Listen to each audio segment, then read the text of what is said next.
Started with 2015 elections when social media, has become so popular in Nigeria. We have like millions of people, tens of millions of people on social media now.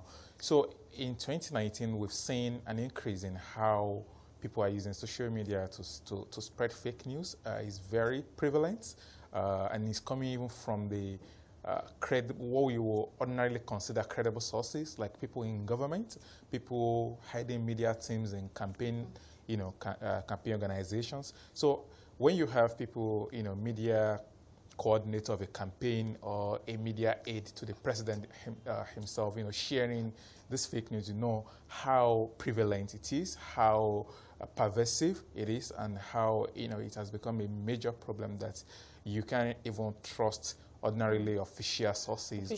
Sometimes even from the mainstream, like you said, credible, coming from credible sources. And so many people have criticized journalists in general, saying that look, the art of doing due diligence, that that is not being done anymore. Would you say that that's to a large extent a big part of the problem?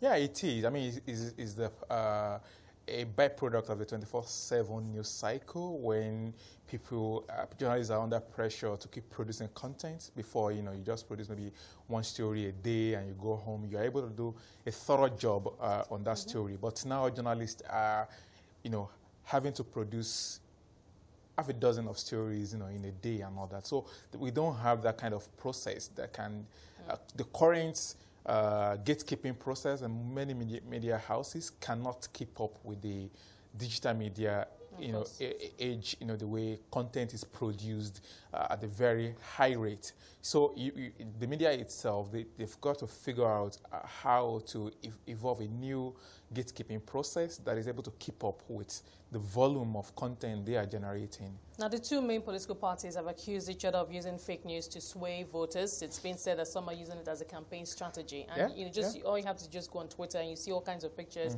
And I know that there's some CSOs that are debunking, who actively go and take these pictures of some of the news and say, look, this is not true because we have investigated and we have found that this particular picture or this particular news is not true.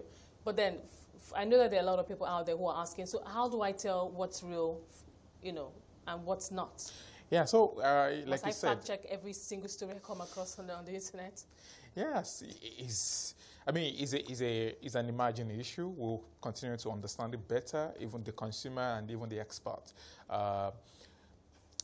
A number of CSO are working on it. We have Premium Times Center of Investigative Journalism, working on it. We have ICIR, International Center of Investigative Reporting.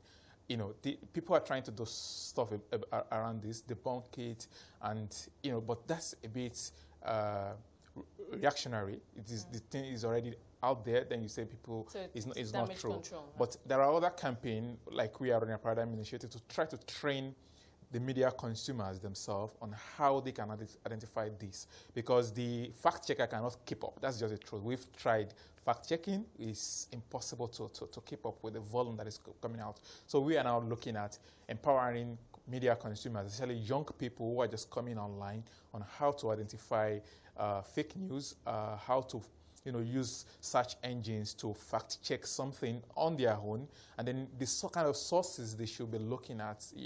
If you are consuming news, you should know where to look for news. Not every source of news is genuine. So we are trying to train them on, if you want to say news on business, this is where you go. On sport, this is where you go. On politics, this is where you go. And if you say something from a source that you don't trust, this is how you fact check them. And then there are other features of fake news, how they use grammar, how they use punctuation, and exclamation mark and all that, how they even try to get on your emotion and your biases. So we try to let young people be aware of all these things so that they can at least try to tell apart a genuine piece of news from a fake news, so to say. So we believe a lot of work has to be done on media literacy, because you can dump about 30 million people on social media consuming news on a daily basis, and then you are doing nothing to educate them on